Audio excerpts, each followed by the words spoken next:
Good morning, everybody, and thanks for coming along to our 2023 recap webinar today on the 6th of December. We're nearly through the year, we're approaching Christmas, and we had this idea a couple of weeks ago just to run a summary webinar outlining all of the various events we've had throughout 2023, how markets have reacted, and we'll also discuss our outlook for 2024 along with the usual financial planning principles that we always like to go through. So just a bit of housekeeping. We're on Zoom, as you know. There is a Q&A button. I'm joined here by my colleague Robert also, and we'll be fielding questions as we go. Don't be shy. Do put questions to myself and Robert. None of the other attendees on the webinar will see your questions, just Robert and I will endeavour to answer them throughout the webinar or at the end. As you can see, this webinar is also being recorded. We try not to tell you that in advance because then people will wait for the recording, but we will send you the recording afterwards and you can watch any of it back. We have a lot of slides to get through this morning, so if you do miss anything, you will also have those slides as well as the recording, and feel free to send on to any of your family members or your colleagues also. Okay, let's get stuck into it. So the first thing I want to discuss is the economic update. Its general focus on both Ireland and the international economic environment. So firstly, where are we with the economic picture? It's all been about inflation for the last couple of years. So I suppose we've had inflation has had a knock-on effect on interest rates, and it's been the main story in town from an economic point of view over the last couple of years.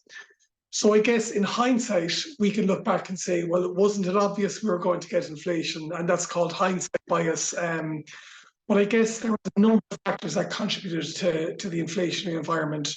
From 2008 or 2009 onwards, we've had a loose monetary policy from central banks, basically providing cheap money to stimulate economies. And that was one contributory factor. Obviously, we're aware of what happened with COVID-19 and all the support financially that were given to businesses and consumers and individuals and families. You know, some people were actually were out of work, yet had more money in their pocket. And if you put that across mass populations, that does create a buildup of surplus capital, surplus cash. We also then had supply chain issues, which we're all too familiar with COVID, but also the global conflicts, Russia, Ukraine, and different things. So, you know, if you think about economics 101, supply and demand, so we had, you know, curtailed supply and then increased demand because there was more cash in the economy. And also we had an opening of society, opening of economies when supply chains weren't able to keep up with it. So that fueled inflation also, and ultimately loose, cheap money for over a decade. So the thing about inflation is, you know, from 2008 to 2021, in that 13-year period, we essentially didn't have inflation. And, you know, people here on this call who are in business in the 70s and 80s, they know what inflation was like, but I suppose those below the age of mid-40s, like I am, actually never experienced inflation in our lifetime. And we obviously studied it, we knew what it was, but we never really saw it. And the thing about inflation is that it affects everybody, either directly or indirectly. So every borrower, every investor, every saver, every charity, every family, no matter what, you're impacted by it. Okay, so when we have no inflation, benign inflation, you don't need to make financial decisions as much because, oh, sure, look, the rate of interest you're getting on cash is roughly the same as inflation, so what difference does it make? Other issues we've had, obviously the geopolitical issues. Russia, Ukraine has been huge in the last while, and now Israel, Palestine, and what's happening there. And it's from an economic and markets perspective, it's not just what's happening now, it's also what the perception or the view is, what's going to happen in the future that creates uncertainty. Obviously, there's a lot happening with climate change at the moment, and there's big budgets, and that's going to become more and more relevant all the time. So it's a key theme with the economic situation. And we are in a situation where Ireland is technically in a recession at the moment, even though it may not feel like it. But for some time now, me and my colleagues in Compass Private Wealth and all the fund managers and institutions we talk to, it's all about when this big recession is going to happen. And there's a bit of an overhang from the big crisis that we had in 2007, 2008, 2009, in that a lot of us feel as though some people feel as though it might get that bad, but generally the view is that it won't be as bad as that, but there has to be some level of a cooling off. So inflation, okay, this is a very interesting chart. This is the monthly consumer price index over the last year. So what I mean by this is that if we look at September here, that was 6.4%. That means that prices in September 2023 were 6.4% higher than in September 2022. And we obviously saw a big drop off in October, just over 5%. But potentially a better way of illustrating the cooling off of inflation is this line chart here, which shows how this goes back for the last 10 years. So the end of 2023, right up here until 2021, there was basically no inflation. It was benign. And we saw a drop off in early 2020 with COVID, but look at that rate of increase. Now, again, what this shows is the percentage annual increase on a monthly basis. But the bottom line is that in the last, call it 34 months to be specific, okay, from February 2021 up to now, the prices of goods and services in Ireland have roughly increased by about 25%. And by February of 2024, in 2 months' time, and if we look at that on a 3-year basis, prices will have increased by close to 30%, okay? So what that means is that the value of money has arguably dropped by, 30% or so in that period. And that's what the real impact of inflation is. This next chart I've just shown you here is the exact same on a 10-year basis, but it's Eurozone inflation. And you can see that actually the increase has been more profound within Europe. So Europe is actually getting inflation under order quicker than Ireland. So we can see here, this is why markets in the last month or so have been quite positive, because we've seen this continuous trajectory downwards in terms of the rate of inflation. So if all of us here were sitting in the European Central Bank, we'd be very happy with this, because it says, look, we had an issue. European inflation was actually running over 10%. And look where we are now. We've brought it down towards the target of 2%. Which brings me into what do central banks do? Why do they exist? What is monetary policy, okay? Very simple. They want price stability. And Goldilocks is a great analogy for this, because you don't want the porridge too hot, you don't want it too cold. But that's exactly the way they want an economy. They want it not too hot, not too cold. And roughly speaking, they want savings or deposit rates, borrowing rates, and price increases to be all around the kind of 2 or 3% range, maybe like 1.5% on deposit, borrow at 2.5%, and then price growth, CPI at about 2%. That's kind of like the perfect scenario.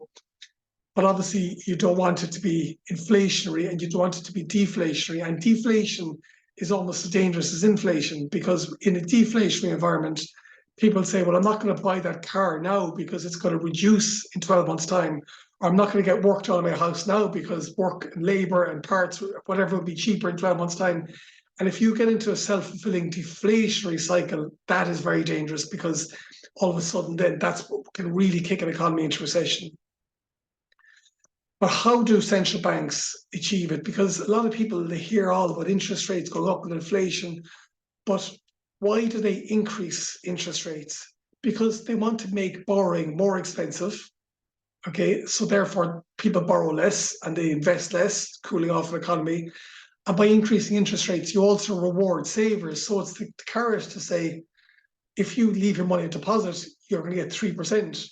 And if you borrow, you're going to pay 6%. But then what happens is that if you enter into a cooling economy and a recessionary environment, which is potentially where we're going to be going into, then you need to decrease interest rates, ultimately to stimulate an economy.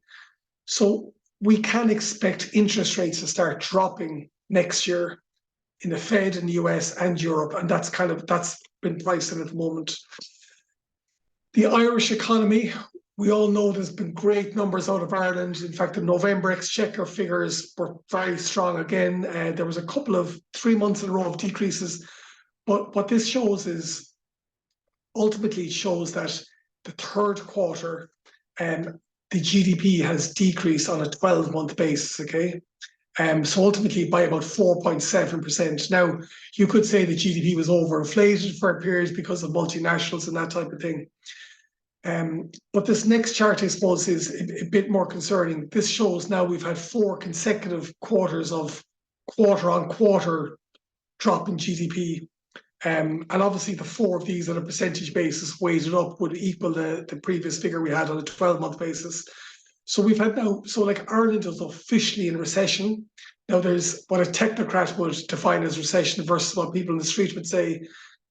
So recession isn't necessarily the thing to be too concerned with. A deep, prolonged recession like we had 15 years ago is something to be concerned with. But, you know, technically Ireland is in recession. I guess, you know, the IBEC were actually out this week, you know, forecasting economic growth next year. And it is quite concerning at the moment that we have to kind of expect and anticipate that the higher interest rate environment is going to have a knock-on impact on all of us in terms of the rate of economic growth. So the great scenario we had of Ireland, you know, achieving stellar growth every single quarter and every year, and the multinationals, you know, paying big taxes and stuff, that's certainly expected to cool off.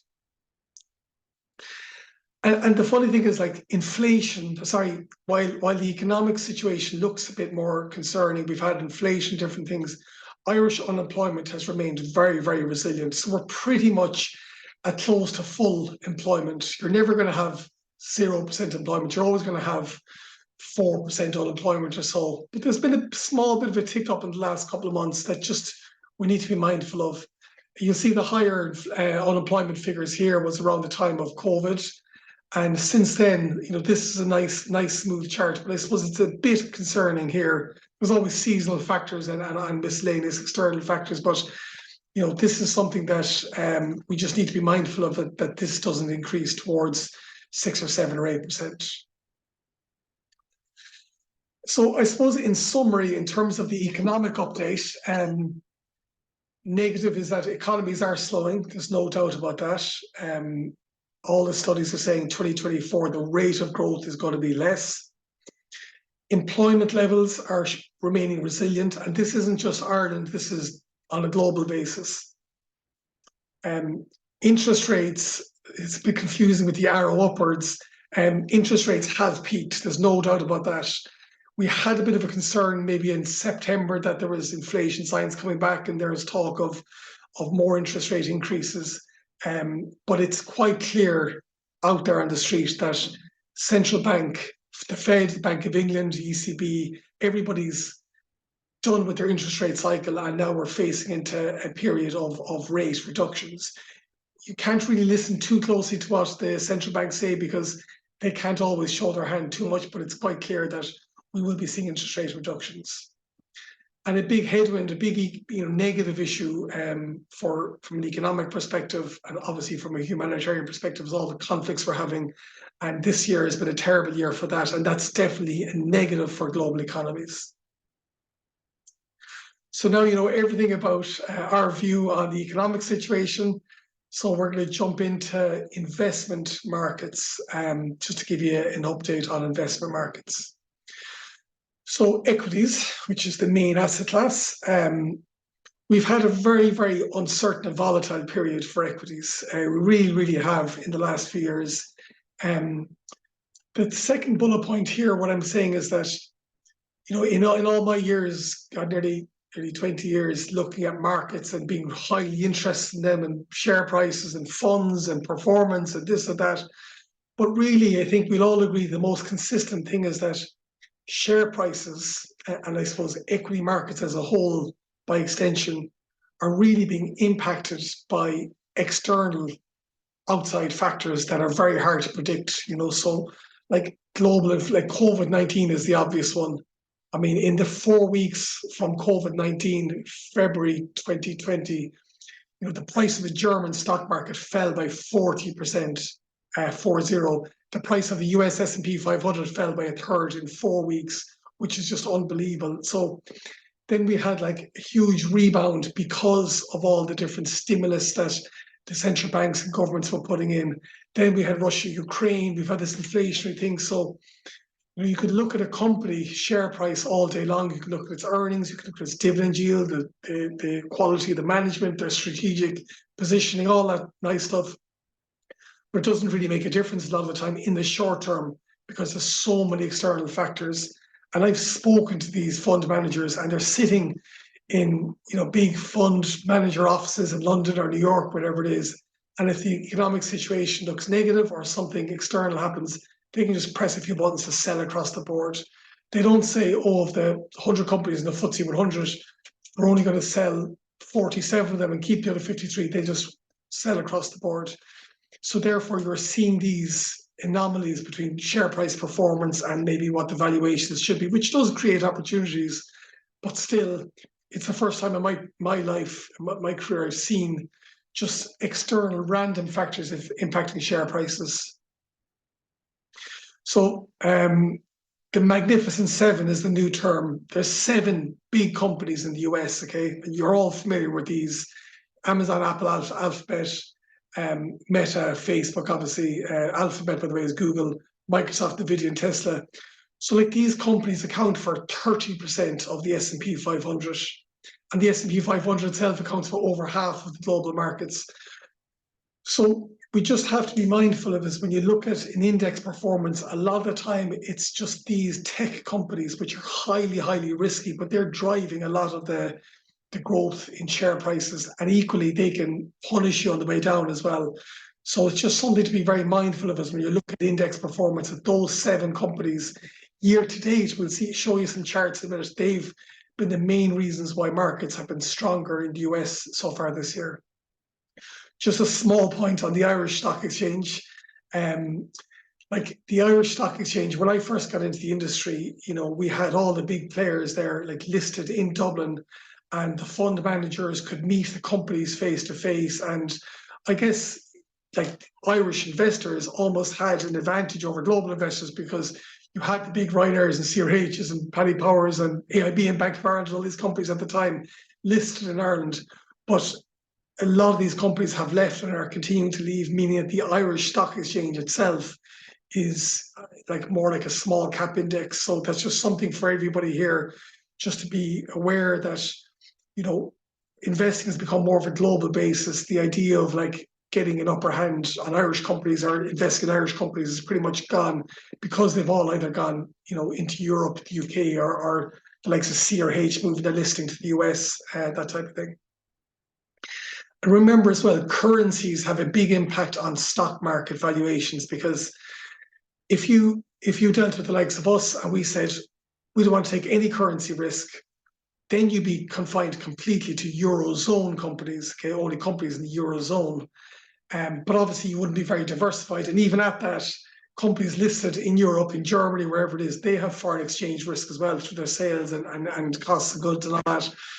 So the performance mainly of the dollar versus the euro has a big impact on performance for euro-based investors, and sterling to a lesser extent. So firstly, this is the 7 geographical indices and how they've performed year to date. So this chart was done on Monday. So you'll see here, there's not too many people would have a full portfolio exposure to the Nikkei in Japan, but that's been the best performer year to date. And bottom of the pile is Asia, excluding Japan. And you can see in the middle here, you've got, so everything is positive year to date from a pure stock market index performance. And this is someone being 100% invested in an index with no cash, with nothing, no charges, nothing like that. So that's how they performed in the 11 months and 4 days year to date. This is the same chart, but it goes back to the start of 2022. So it takes into account all of 2022 and the first 11 months of 2023. Again, you'll have more time to look at these charts when we send out the slides afterwards. But you can see here, the picture isn't as rosy. And, second from bottom, at the bottom, is the US S&P 500, which is actually down by 1% in that 23-month period. Had you invested in Asia, Asian stock markets, excluding Japan, you'd be down over 12% in the 23 months. So generally, you'll see that the middle of the pile there, E, which is MSCI World. You could just say that stock markets are flat if you take account of 2022 and 2023, because the MSCI World is probably the best benchmark because it has all of the indexes on a market-weighted basis. I mentioned currencies there. So this is how the euro sterling has performed over the last 5 years. Okay, you can see here it's just under 86 at the moment on the right hand side. And this was there's a bit of volatility you can see over various periods over the last 5 years, but overall, since the Brexit referendum 7.5 years ago, the euro sterling hasn't actually changed that much. It's been quite static. Like if we actually had this on an 8-year basis, it's been up and down a bit, but it's actually been quite consistent. This is the euro dollar. So how is the euro performing versus the dollar? And we could see here it actually broke through parity. So the dollar actually got below a euro for a period late last year. And since then, it weakened up to about 112, 113, and now it's at about 108. So if you bought all else being equal, dollar-denominated assets up here in the middle of the chart, closer, say, to the kind of 120, 125 mark, and you held them, and the share price of that US company was exactly static, you'd have gained by about 10 or 15% in that period. But equally, if you bought down here at the end of 2022, dollar-denominated assets, you'd have lost maybe 10% in that period. So it's just something to be very mindful of. The opposite, you could say that if you buy US listed stocks, for example, the likes of Microsoft, like a lot of their earnings are coming from the Eurozone and other jurisdictions anyway, reported back to dollars. So there's a kind of a hedge, implicit hedge there anyway. But we would just always say, we're always mindful of, as advisors, of what currency risk you're taking with a global investment portfolio. So that's kind of hopefully summarize the position of equities, the last couple of years and year to date. They've been highly volatile. They've been impacted by external factors that are very unpredictable. And we've had a very negative year in 2022, and a lot of the losses in 2022 have been regained in 2023. Now, bond markets. So traditionally, take a step back, if someone wanted to take less risk, they go into bonds, more risk equities. If equities perform well, bonds will perform negatively and vice versa. But that's all gone out the window in the last couple of years. So equities and bonds have been more and more correlated. And this is the funny thing with all the whole inflation interest rate cycle. So in certain cases, a lot of cases, in fact, losses in bonds were greater than equities in 2022. So 2022 was the first time pretty much ever where both equities and bonds in the US fell by more than 10%, and that's not supposed to happen. So that's why 2022 was so negative, because even safe investors lost money. And that's not something you mightn't get that for another 50 years. It was just in the year that was in it.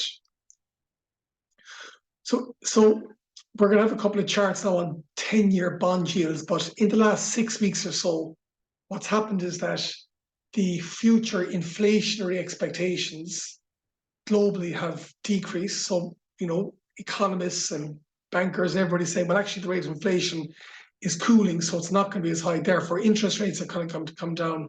And that's why bond yields have come down. So the reason why we talk about the US 10-year yield and the German 10-year yield is that they're the barometers or the benchmarks, okay? And you can be quite sure the Irish yield and all that are roughly the same.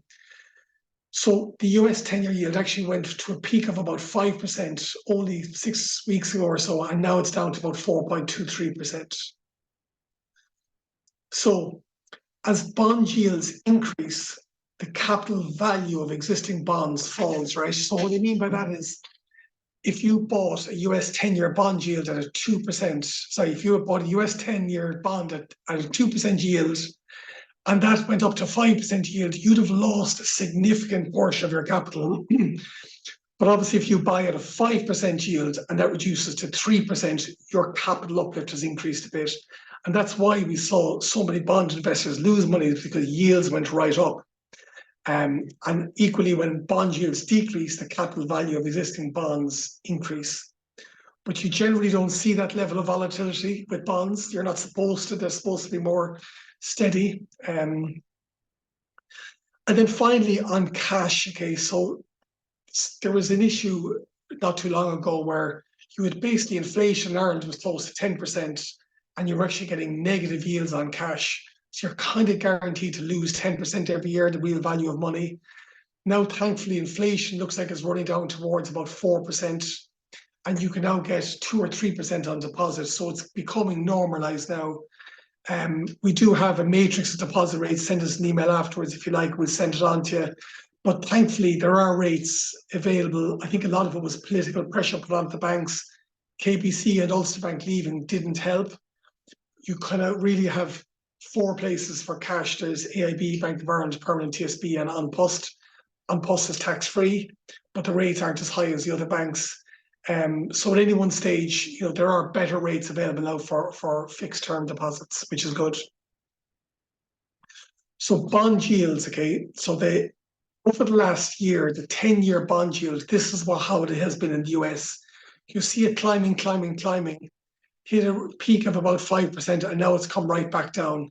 So if you bought here and sold up here, you'd have lost a significant amount of money. But if you bought here and sold, so this is, I suppose bonds are becoming more and more normalized, but this is huge volatility. This is the same one, but it's just a German 10-year. Over the last period. So again, you can see it's a similar kind of chart. So the yield, 10-year bond yield is coming down from a peak up here. So if you were to invest in bonds now, you'd have got a lot more maybe 6 or 8 weeks ago. But that's a function of a changing economic outlook for 2024 and future years.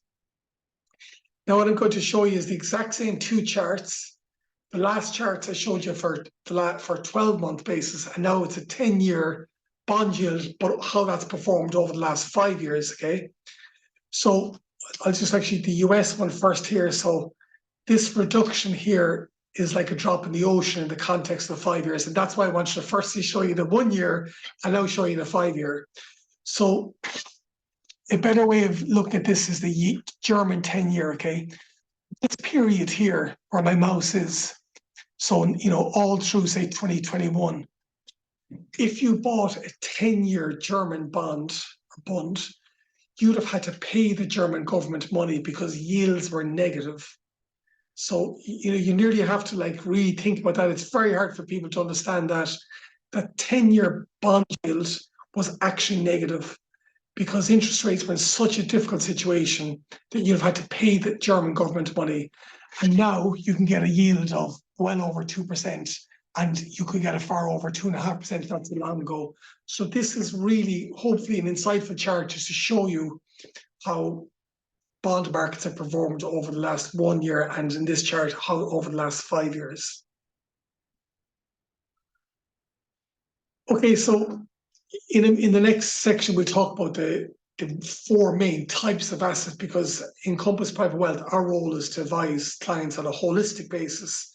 We don't have any particular bias for equities or bonds or property or cash. We're not an equity manager, we're not a bond manager. So our view is we look at all asset classes.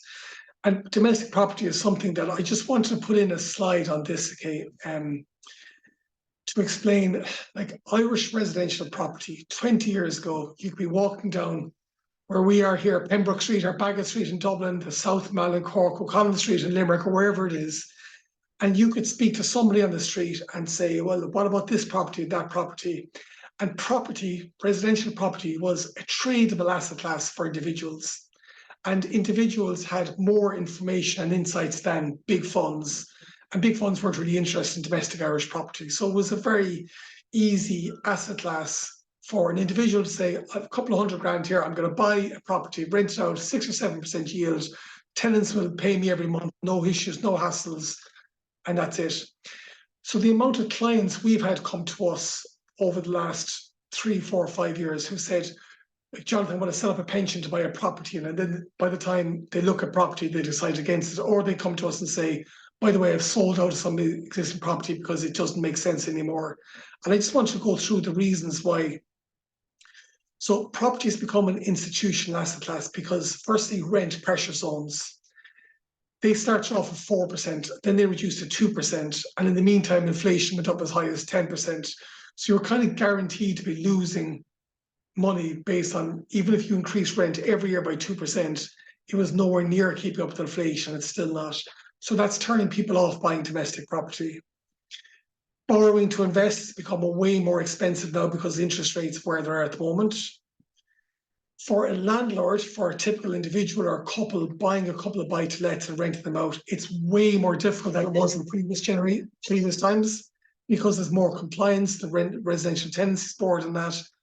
And individual investors are ultimately competing with institutional funds and REITs who don't have the economies of scale. So someone says, oh, I need a plumber to fix my tap. You get onto a big real estate investment trust or fund and they'll have a team of personnel they can just contact to do that, way lower cost than somebody who's retired or working running a business trying to bring plumbers, whatever it is. So for that reason, it honestly has become an asset class that isn't as investable anymore. So there's other ways of getting exposure to property. I just don't think that bricks and mortar property is the way forward. It'll also increase supply and potentially changing political situation mean that the future capital values aren't as positive as they may have been in the past. And this is where residential properties are in the last 12 months. All these sources are from CSO, and we will send the slides after this, but I would encourage you, any of you, just to go onto the CSO website. They've so much data. We've just picked out some here, but this shows, national, Dublin, the rest of Ireland prices. And again, a picture paints 1,000 words, and you can see there is a general trend downwards in the last while. So your asset class options, okay? So the least worst option, I think that was a Donald Rumsfeld quote, but capital has to be allocated to one asset class, okay? So you can't just put your head in the sand and say, oh, my money's in cash, it's in the bank, I don't need to worry about it, because you need to be getting the best possible return on that to at least keep up with inflation or hopefully outperform inflation. So by default, income is received in cash, a company sale or property sale comes in cash, salaries or whatever it is, your pension comes in cash. So you have to do something with it. Like leaving it in cash is something, that's fine if it's intentional, but capital has to be allocated. And sometimes people say to me, oh, I don't like property because of what you just said on the last slide. I don't like bonds because yields have reduced in the last 6 weeks, so I don't want to be paying. I don't think the value is there anymore, and equities are too volatile. And also, I don't want to leave it in cash because it's not keeping up with inflation. And that's where I suppose like this slide comes in to say, well, you have to park it into one of these 4 asset classes. There are 2 other asset classes. The other 2 are private equities. That's if you have a private business or if you invest in private business, that's a 5th asset class. But it's not relevant for a number of people. For some people and some of our clients in the call here, it obviously is very relevant. It's the capital value of their existing business. And the 6th asset class is what we call alternatives, which are things like hedge funds and commodities and various other absolute return funds and different things like that. But that's more of a smaller hedging type asset class. But generally speaking, your capital has to be parked into one of these 4 buckets. So, and here's just a bit of commentary. I won't go through it now, we'll be on the slides, but this is just our focus on these 4 and what the outlook is for these 4 asset classes. And again, this is just a nice chart, hopefully, just to show you that you need a blend of all the asset classes. On the bottom left here is cash, so you get the lowest return for the lowest level of risk. You take one level up the risk spectrum for a slightly more expected return. That's where bonds come in. Multi-asset funds it's not an asset class, it's just sometimes we invest in a lot of multi-asset funds because the fund manager then has discretion to invest between bonds and equities and property, whatever it is. So generally that's the next level up. Then equities, if you invest in equities, you expect a higher return. but you have to assume a higher level of risk as well.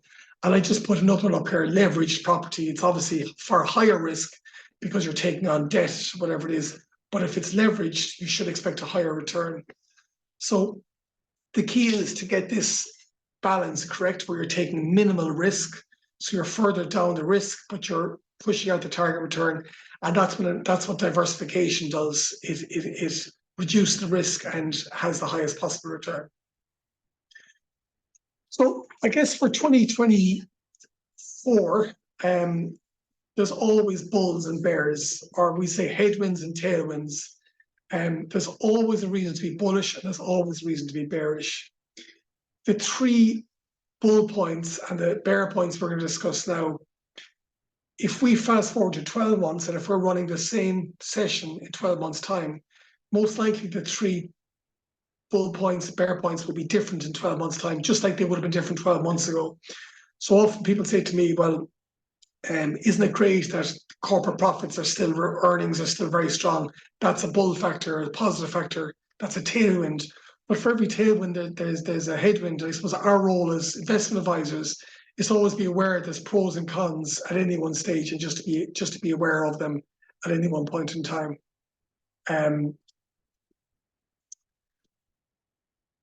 So bull case, the positives out there. Okay, so first one here is interest rates have peaked. Okay, so have interest rates peaked? Will they begin to fall throughout 2024? That's very likely. So that's definitely why markets have been strong in November. And that's why if interest rates decrease and inflation cools down, that'll be positive. Second positive would be if there is no recession. Well, there is a technical recession at the moment, but if there is no prolonged recession and economies remain resilient, if basically we get through this, interest rate hiking slow down. And the third one is that if corporate earnings reports are strong, like in the US, 65% of global markets are developed world indexes, the US market, okay?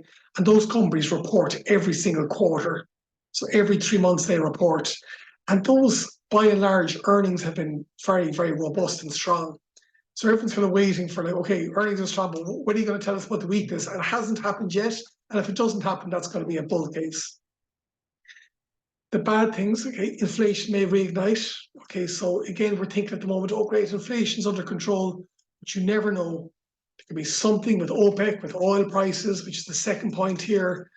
That is a big risk. Geopolitical issues, Russia, Ukraine escalating, they're all bear cases. And there's a number of them, number of positives, number of negatives. These are just three of each, which we want just to point out to you. Just keep coming with the questions. We've one more section here. I think we've had a couple of questions so far, which I'll hope to answer at the end. We'll have another few minutes and then we'll have a Q&A. So be thinking about your questions and put them into the Q&A tab from Robert to myself. So what are the principles? So what does all of what I've said mean? Okay, diversify. It's a free lunch. There's no reason not to diversify in my view. You're still getting as much exposure on a risk return spectrum, but you're reducing a risk. Be very mindful of inflation. For anybody with debt, you have to think about where interest rates are going. For those with putting money on deposit, investing money, look at your expenditure. I mean, there's a lot of business owners here on this. Look at what your expenditure is for your business, what your expenditure is personally, your cash flow forecast. You have to assume that you may not have accounted for the increase in inflation over the last 3 years. So I think it's important to look at your existing outgoings and say, well, actually, you may always have had in your head that your outgoings through your business or your personal work was X, but you have to realign that to where inflation has got to and what the impact will be in 2024 potentially. So again, interest rates, we have to be mindful of like where interest rates are going. Something very, very important to be aware of for 2024. And always long-term beats volatility concerns. So what I said about all these black swan events like COVID-19 and Russia, Ukraine, and all these things that we couldn't have predicted, they always create short-term volatility. But if you said to me now that you have a 10-year time horizon, hopefully 15 or 20-year time horizon with a portion of your capital, either through a pension or in an investment fund or whatever it is, if you can discipline yourself to look at that with that time horizon and don't take too much stock specific risk, the short-term weakness in markets doesn't really matter in one way because you've got a long-term time horizon. And as long as you remove the loss of the risk of permanent loss of capital by having all of your money in one share, whatever it is, you're going to be having the long-term in mind, being focused. For a lot of people here who are maybe, who have surplus capital for their lifetime, the allocation of that capital is really for the next generation or potentially the generation after that. So one of the disciplines with financial planning and asset allocation is to look at your capital, for different time horizons. Some of it is, okay, this is my next 10 years in retirement or whatever it is, but actually this portion of it is for the next generation, 20, 30-year time horizon, so you can adjust the risk allocation based on that time horizon. Our beliefs: look holistically, be risk appropriate, ensure your risk level is consistent with your objectives, diversify, as I said, understand everything. Hopefully what Compass Private Wealth provide to all of our clients is full transparency through our reporting, through these types of sessions, through our meetings. You have no excuse not to understand your asset allocation, your investing, and if you don't, talk to us. Have a long-term focus with your non-cash assets. Make sure the right securities, make sure you have the right service levels, all that type of thing, and be mindful of fees and taxes, because if you're in expensive structures or you're paying unnecessary fees, it'll hamper your net return on an annual basis. Just this here is just to show the role of cash. You can look at this in your own time, but cash is important. We would say to have minimum and maximum amounts of cash at any one stage. So you want to have minimum amount of cash, not necessarily as an emergency fund or a nest egg, but also as an opportunity fund. If you need it for something, I have cash available, I don't need to sell investments. So you should have a minimum amount of cash accessible, but you should also have a maximum amount that too much cash is inefficient. So you want to make sure the appropriate levels and the tram lines are there in place. And the level of risk for anybody depends on all of these factors: your own profile, your age, your risk, your personal view, any leverage you have, and your own view on markets. And essentially more risk means more exposure to risky assets like equities, and less risk is more exposure to things like cash and bonds. Being mindful that bonds did sell off significantly last year and for large parts of this year, so we need to make sure that split is appropriate. So I'm just going to run through now to the Q&A section. The first question here I have, and I keep coming with the questions, is what about cryptocurrency, Bitcoin and things like that? And that would fall into the alternatives bucket, okay, which I mentioned. So the 6 kind of asset classes, alternatives. I suppose my view on crypto is, firstly, we can't advise on it because it's not a regulated asset. We can only give regulated advice, but it doesn't pay a dividend. It's highly speculative. There's no track record. Some people buy it purely as a hedge, and other people buy it similar to speculating. So like putting money on the horses or betting or whatever it might be. So I'll invite my colleague Robert in here now as well, who's going to field a couple of questions as well. But what I would say, just in summary there, I'm not saying anything too negative about Bitcoin or cryptocurrency, whatever it is, but there is often a difference between investing and accumulating assets over years, dividend-paying stocks, coupon-paying dividends, and having a robust, diversified, regulated strategy. And sometimes cryptocurrency and things like Bitcoin, there's not much of a track record there. It's more of a speculative asset class rather than an investment asset class. Just next one, Robert, question here just on interest rates for next year. Do you have any views on what's going to happen with the central banks? Yeah. Just in terms of, I suppose, interest rate projections, the general view is that they're leveling out at the moment, obviously, as Jonathan stated previously, and that they should come down maybe 1 or 2 basis points. Depends on the economy itself, obviously. With the Fed, it's my own personal opinion that they will reduce rates first. but we may actually see as the Eurozone reduce rates has been talked just in the last week. One of the heads of the ECB has actually said they're going to hold rates, and they were the most hawkish of the members on the board to say that they were going to increase rates. So it's interesting to see a change in stance, and that's obviously completely impacted off the back of inflation lowering more than expected, quicker than expected, in a shorter term than expected. So I think from an interest rate perspective, I really do believe myself. I didn't believe it a few months ago that we had leveled off. I thought there's still maybe one or two increases still in place. That may still occur, but it's far more likely that we're going to see a leveling off, and then maybe in Q1, the end of Q1, start of Q2, interest rates actually come down, which I think will be led by the States. Thank you very much, Robert. And there's a couple more questions here, which we're going to come back to separately, if that's okay, because I'm a very punctual person, and I'm 1 minute over. It's 46 minutes past. Guys, thank you everybody for joining us. We're going to send the recording. I wish everybody a very happy Christmas. For all of our clients on the call, we really appreciate all your custom throughout 2023. We look forward to working with all of you for 2024. Please do have a lovely, enjoyable Christmas, and we'll speak to you soon. Take care.